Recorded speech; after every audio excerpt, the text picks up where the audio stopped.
성경 말씀 로마서 5장 15절에서 21절, 로마서 5장 15절에서 21절.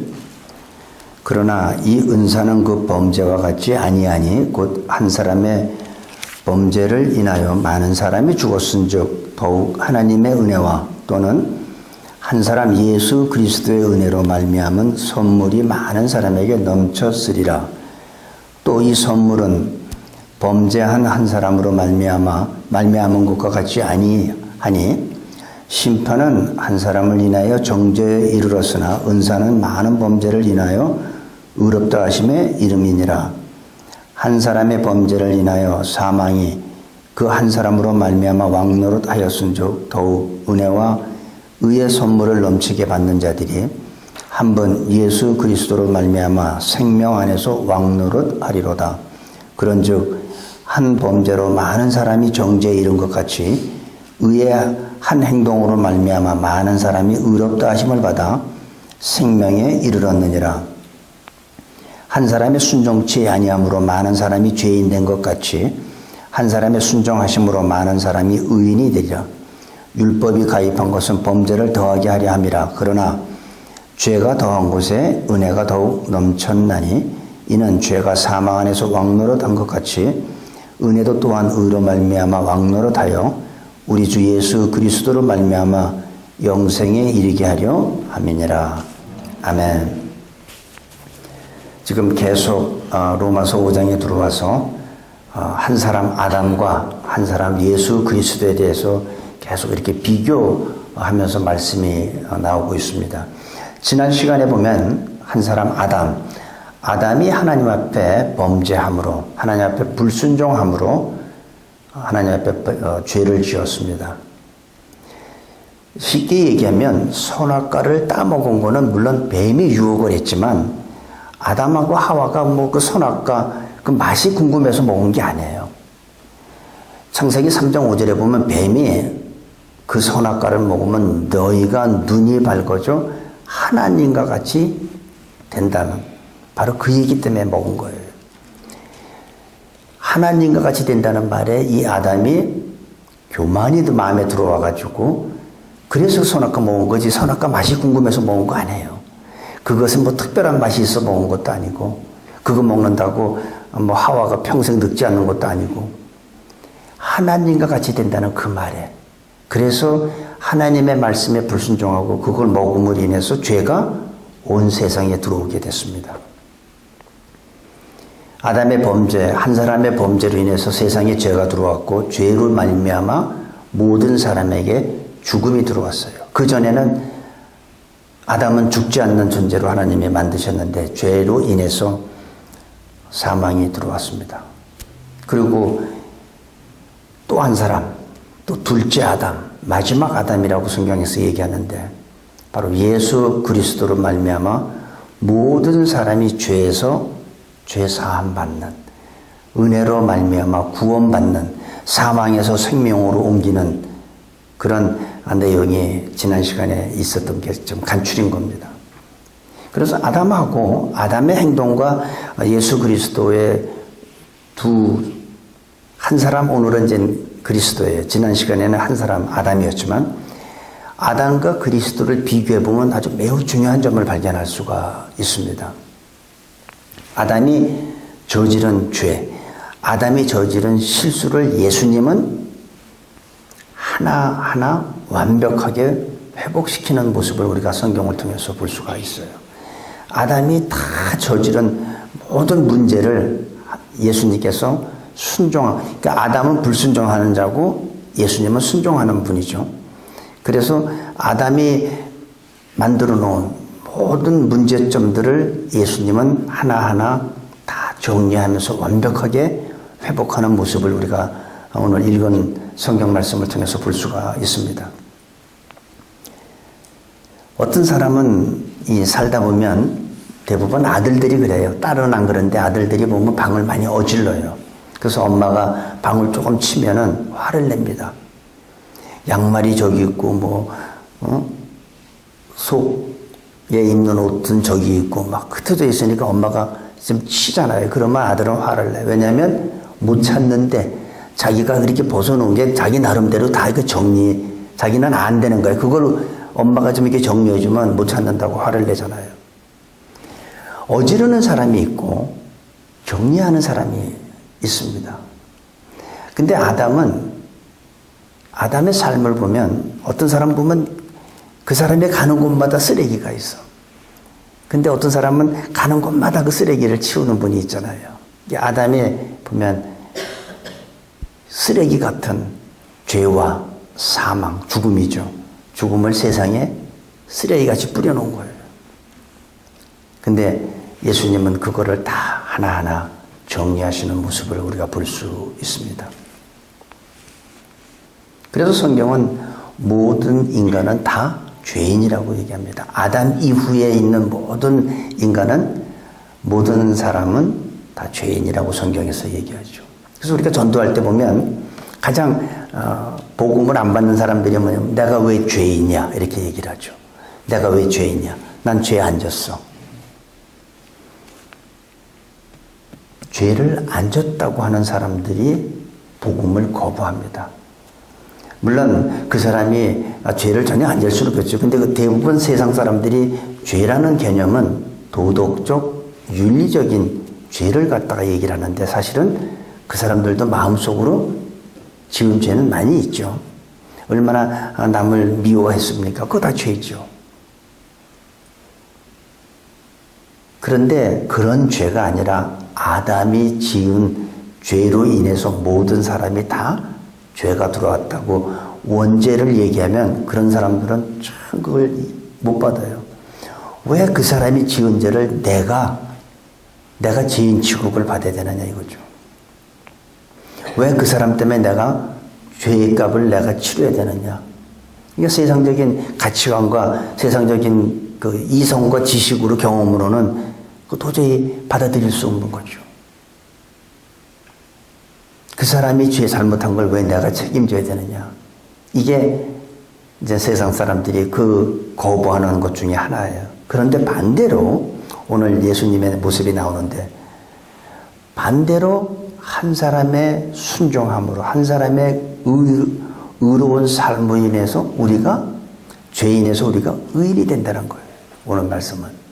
내가 한 게 아무것도 없어요. 근데 난 죄인에서 의인이 된 거예요. 누구 때문에? 한 사람 예수 그리스도인에서. 그러니까 이 구원이라는 거가 세상적인 그 개념으로는 받아들일 수가 없는 게 바로 구원이에요. 나는 한 게 아무것도 없는데 날 의롭다고 만들어 주시는데. 그렇죠? 내가 죄인 된 것도 나와 관계없이 아담이 범죄함으로 인해서 우리 모든 인류한테 죄가 왔지만 또 예수 그리스도의 한 분의 순종함으로 말미암아 모든 사람이 다 의롭게 될 수 있는 조건을 만들어줬다는 거예요. 이게 기독교의 이 가치관이 세상적인 관점에서 볼 때는 도저히 용납할 수 없는, 이해할 수 없는 그게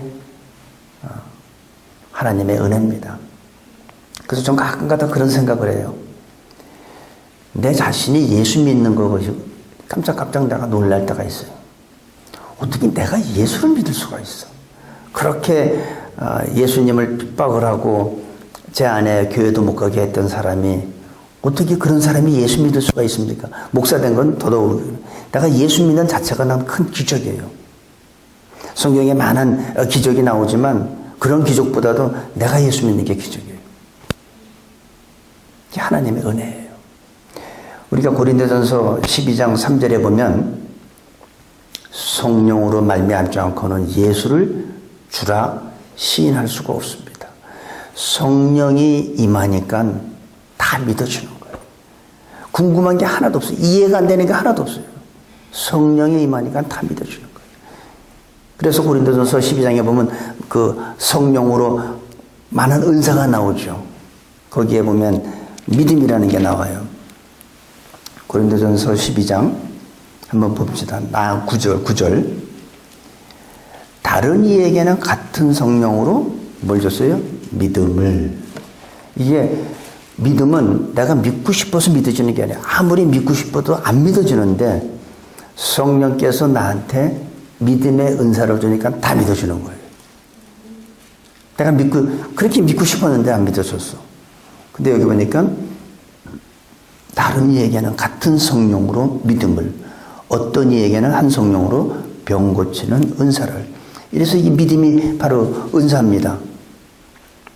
성령이 임하시니까 그냥 다 믿어주는 거예요. 전에는 내가 죄인이라면 그렇게 화가 났는데 성령이 임하고 나니까 나도 모르게 눈물, 콧물을 흘리면서 내가 죄인인 걸 고백하고 회개하고. 누가 했습니까? 나는 아무것도 한 거 없어요.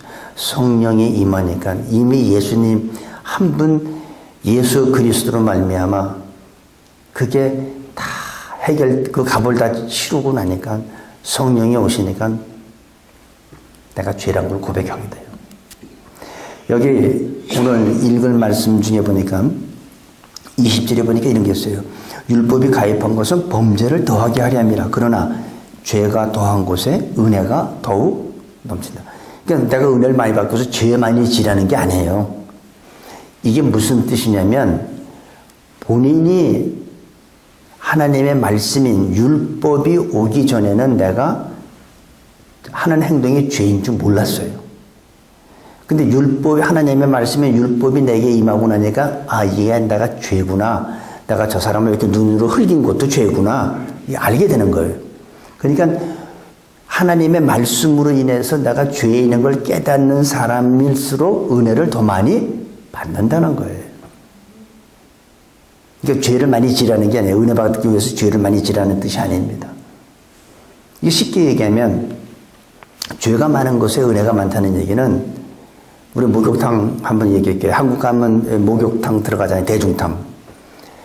때가 많은 사람은 많은 물이 필요하고 많은 비누가 필요한 거예요. 때가 적은 사람보다 더 많은 물이 필요하잖아요. 더 많은 비누가 필요하잖아요. 그거 똑같은 거예요. 내가 죄를 그만큼, 그러니까 바리새인들은 은혜를 못 받았어요. 왜 못 받았어요?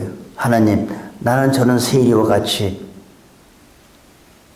나는 일주일에 3번 금식하고 이 자기가 11조하고 한 그런 얘기, 자기가 죄인이라고 고백을 안 하고 의롭다는 식으로 그렇게 하니까 그 사람은 바리새인들한테 은혜가 임하지 않잖아요. 근데 세리는 어떻게 해요? 하늘을 쳐다보지도 못하고 고개를 땅을 엎드려서 하나님, 나는 죄인입니다. 그러니까 은혜가 임하는 거예요. 여러분, 은혜 임하는 거는 내가 죄인이란 걸 고백하고 인정할 때 은혜가 임하는 거예요. 내가 무슨 죄를 졌어?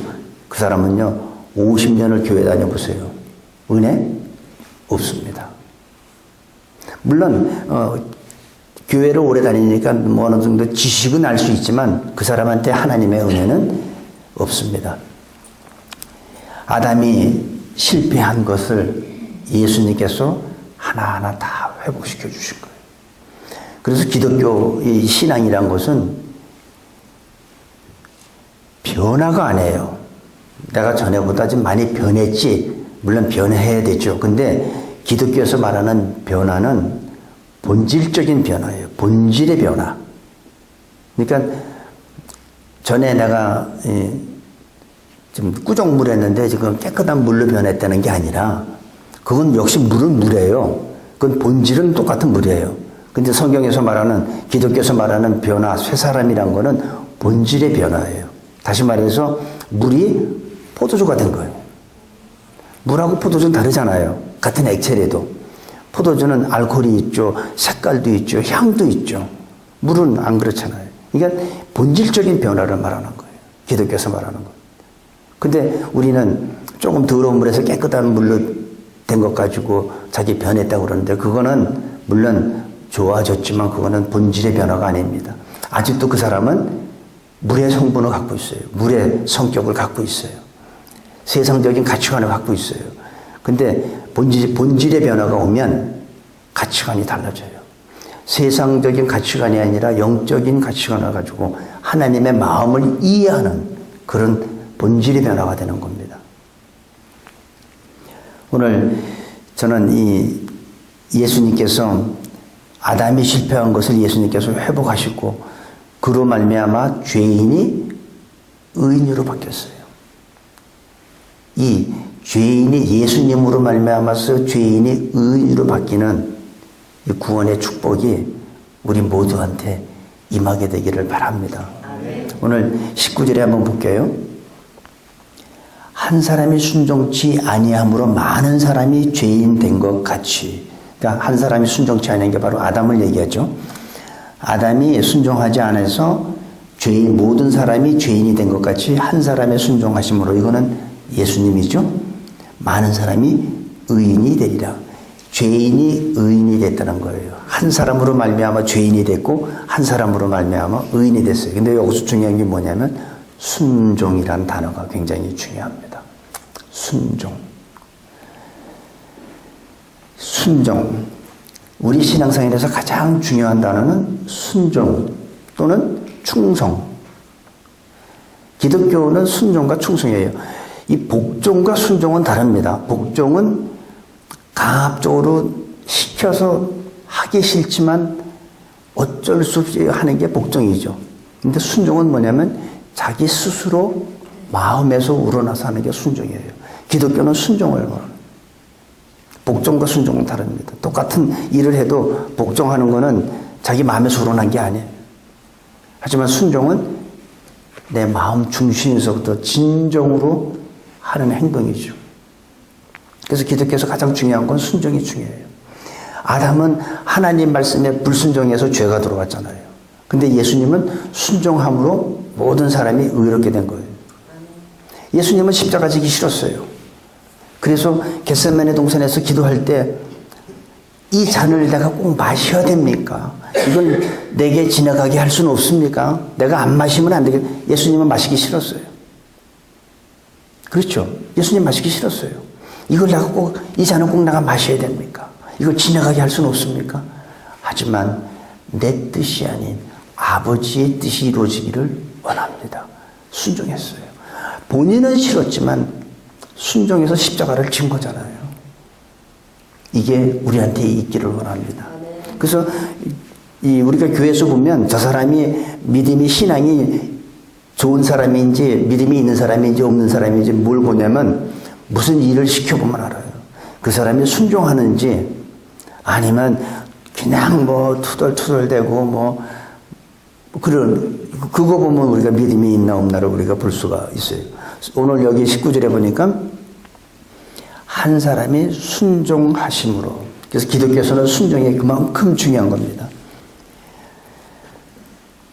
믿음의 사람의 모습은 항상 보면 포근합니다. 항상 보면 긍정적입니다. 항상 격려해 줍니다. 제가 우리 최우석 집사님 보면 항상 포근하고 항상 보면 이렇게 다른 사람을 격려해 주고 그런 모습을 우리가 볼 수 있어요. 신앙이 있는 사람들은 저는 그래야 된다고 저는 봐요. 긍정적인 사고를 갖고 있어야 됩니다. 아담의 죄는 바로 불순종. 하나님의 말씀에 불순종. 선악과 따먹은 따먹게 된 원인이 자기가 하나님과 같이 된다는 그 말에. 마귀가 하나님이 지은 천사죠. 아주 아름답게 창조한 루시퍼가 하나님과 같이 되고 싶어서 하나님을 대적하다가 땅으로 쫓겨난 게 바로 루시퍼잖아요. 사탄. 우리는 사람은 사람다워야 되고 하나님은 하나님답게 하나님으로 우리가 모셔야 돼요. 그래야지 그때 우리한테 하나님의 크신 축복이 임합니다. 내가 하나님 되려고 하지 마세요. 우리는 100번 죽어도 깨내도 그거는 불가능해. 마귀는 근데 우리한테 속삭여요. 네가 하나님 하면 되잖아. 너 그거 먹으면 하나님과 같이 돼. 그래서 하나님이 못 먹지 말라는 거야. 그 말에 먹은 거야. 그 말에. 순종은 의지적으로, 인격적으로, 마음 중심으로부터 우러나오는 게 참 순종입니다. 그래서 예수님의 모습에서 우리가 다시 봐야 돼요. 나는 싫어. 나는 이걸 십자가 지는 게 너무 싫어. 고통스럽고 알아요. 나는 이게 싫지만 내가 이걸 꼭 마셔야 되겠습니까? 하지만 내 뜻이 아닌 아버지의 뜻대로 이루어지기를 원합니다. 여러분, 이게 순종이고 이게 신앙이네요. 여러분들 하기 싫어도 하나님께서 목사를 통해서 뭘 지시하시면 뭐 부탁을 드리면 여러분들이 순종해보세요. 저는 여러분한테 줄 게 없지만 하나님께서 주시는 은혜와 축복이 분명히 있을 겁니다. 그건 성경에서 보면 그런 내용이 많아요. 어떤 영이 나를 지배하느냐에 따라서 불순종할 수도 있고 순종할 수도 있어요. 우리가 이 자동차를 운전하다 보면 그냥 스포츠카 멋있는 차들 있잖아요. 그런 차를 보면 저 차는 저거 경찰이 잘 잡겠다 이렇게 생각하죠. 스포츠카니까 막 날씬하게 생기고 뭐 타이어도 막 그냥 굉장히 넓고. 그런데 스포츠카냐 추억이냐 이게 중요한 게 아니에요. 누가 그 차를 운전하느냐에 따라 다른 거예요. 80 먹은 노인네가 스포츠카 타보세요. 55마일도 못 가요. 레인도 체인지 못해요. 그러니까 차가 중요한 게 아니라 누가 운전하느냐가 중요한 거예요. 그렇죠? 추럭이라도 젊은 애들이 타면요 무섭게 달립니다. 다시 말해서 내 안에 누가 왕노릇 하느냐, 누가 나를 조종하느냐에 따라서 나의 삶과 하나님 앞에 순종하는 모습인지 아니면 불순종하는 모습인지 그거를 내 안에 누가 나를 지배하느냐에 따라 다른 거예요. 마귀가 나를 지배하면 여기 보니까 보세요. 우리가 이 20절 21절 보니까 율법이 가입한 것은 범죄를 더하게 하려면 그러나 죄가 더한 것에 은혜가 넘쳐 났니 이는 죄가 사망 안에서 왕노릇 한 것 같이. 누가 왕노릇해요? 죄가. 예수 그리스도가 내 안에서 왕노릇하면 어떻게 될까요? 달라지죠. 생각이 달라지고 삶이 달라지고 신앙하는 모습이 달라지겠죠. 여러분 안에는 지금 한번 본인이 자기한테 한번 오늘 이 말씀을 가지고 한번 스스로 생각해 보세요. 누가 나는 나를 주장하는 죄가 왕노릇하나 아니면 은혜가 왕노릇하나 한번 생각해 보세요. 은혜가 왕노릇하는 사람은 항상 하나님이 기뻐하시는 생각과 하나님이 기뻐하시는 우린 가치관을 가지고 있지만 죄가 왕노릇하는 사람은 나 자존심 건드려? 큰일 나죠. 야 너는 왜 그런 소리 듣고 가만히 있냐? 누가 그래요? 마귀가 그래요. 왜 참어? 너 입이 없어? 근데 은혜가 왕노릇하면 예수님은 완전히 망가졌잖냐. 많은 사람 앞에 배신당하고 무시당하고 옷 벗기고 여러분 옷 벗기는 것 같이 수치스러운 거 없어요. 여기서 수치 안 느낀다는 사람 나와보세요. 여기서 한번 옷 한번 비껴볼게요. 많은 사람한테 한번 옷 한번 비껴볼게요. 얼마나 그 수치스러운 건지 알아요? 근데 예수님은 그걸 다 당했어. 왜? 우리를 사랑해서. 그게 은혜가 왕노릇하는 사람은요 화를 잘 안 내. 그러니까 예수님은 억울하게 당했는데도 애매의 고난을 당했는데도 다 참으셔서 말 한마디 변명 한마디 안 하시고. 왜? 아버지의 뜻이 이루어져야 되니까. 저는 여러분한테 하나님의 뜻이 우리의 삶을 통해서 이루어지게 되기를 바랍니다. 그러기 위해서 여러분 갖고 있는 자존심 조금 죽이세요. 내가 이거를 세우면 아버지의 뜻이 이루어지질 않아요. 내 뜻은 이루어지겠지. 근데 주님의 뜻은 이루어질 수가 없습니다. 의인이라고 자랑하는 사람에게는 진짜 은혜가 없습니다. 죄인이라고 나는 죄인입니다 라고 고백하는 사람한테 은혜가 넘쳐요. 그러니까 사도 바울이 처음에 은혜 받고 다메섹 도상에서 은혜 받고선 그 사람이 자기는 죄인이라고 고백 안 했어요. 근데 많이 사역하면서 느낀 게 뭐냐면 오랫동안 사역하면서 느낀 게 뭐냐면 나는 죄인의 괴수라고 얘기합니다. 바울이 처음에 예수님 만나고선 그 후에 죄를 더 많이 져서 그런 게 아니에요. 오히려 죄는 더 안 졌는데 본인이 깨닫는 건 나는 죄인 중에 괴수다. 왜 그랬어요? 하나님의 은혜를 자꾸 하다 보니까 나 같은 죄인이 없는 거예요. 사도 바울은 모든 것을 주님을 위해서 다 배선물로 여기고 정말 하나님이 원하는 대로 살았지만 그래도 오랫동안 주님을 교통하면서 느낀 게 뭐예요? 나는 죄인 중에 괴수다. 이게 바울이 죄를 더 많이 져서 그런 게 아니라 죄를 그만큼 많이 깨닫다 보니까 죄가 얼마나 엄청난 건지 알면 알수록 하나님의 은혜가 임하니까 바울이 그런 고백한 거예요. 나는 괴수라고, 죄인 중에 괴수라고. 이게 우리한테 임해야 돼요. 이게 은혜가 왕노릇해야 돼요. 죄가 왕노릇하면 내가 나만큼 신앙생활하는 사람이 어디 있어? 그렇죠? 근데 은혜가 왕노릇하면 바울과 같이 그런 고백합니다. 나는 죄인 중에 괴수입니다. 율법이 들어오기 전에는요, 자기가 죄를 짓는 줄 몰랐어요. 그러니까 율법은 우리한테 죄를 깨닫게 해주기 위해서 율법이 온 거죠.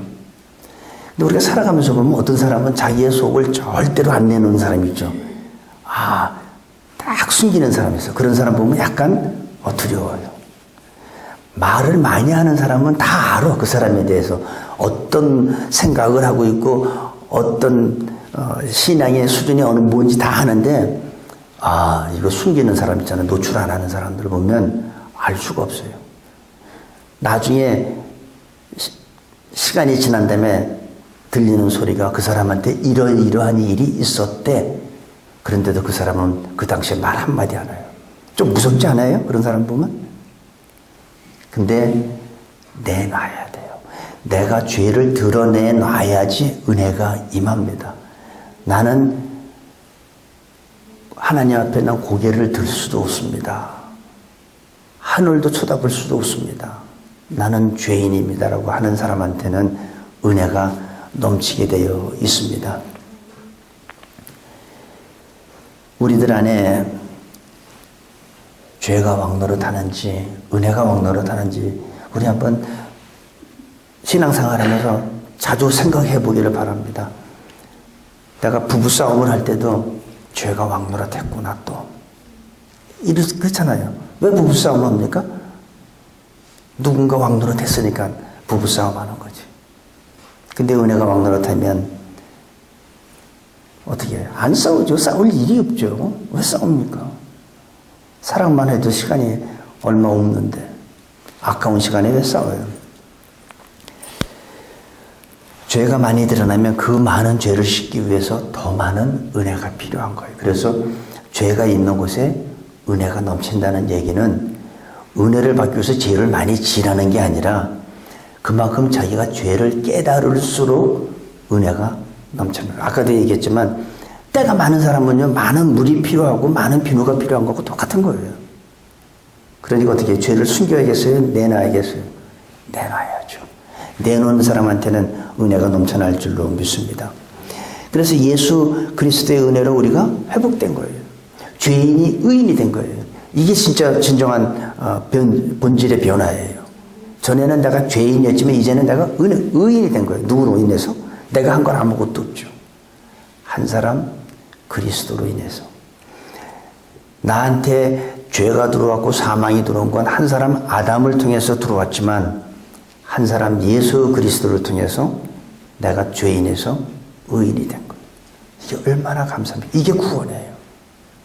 이게 구원이고 이게 은혜예요. 그러기 위해서는 나는 죄를 숨기지 마세요. 드러내세요.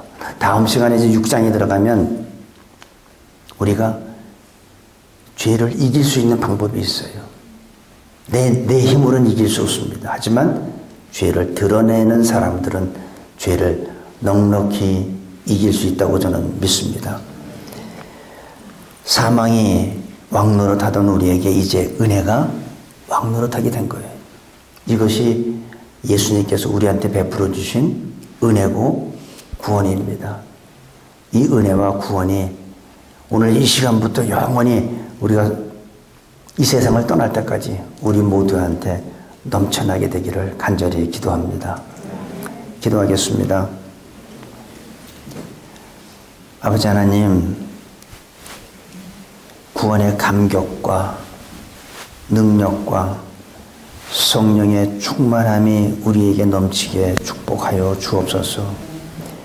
이 구원의 진리 가운데 날마다 거하게 하시고 이 진리 밖에 있는 사람들을 이 진리 안으로 인도할 수 있는 능력을 저희들에게 허락하여 주옵소서. 날마다 은혜가 나를 지배하고 은혜가 왕노릇하여 날마다 기쁨 가운데 하나님만 바라보고 살아가는 귀한 믿음의 자녀들로 축복하여 주옵소서. 예수님의 이름으로 기도합니다. 아멘.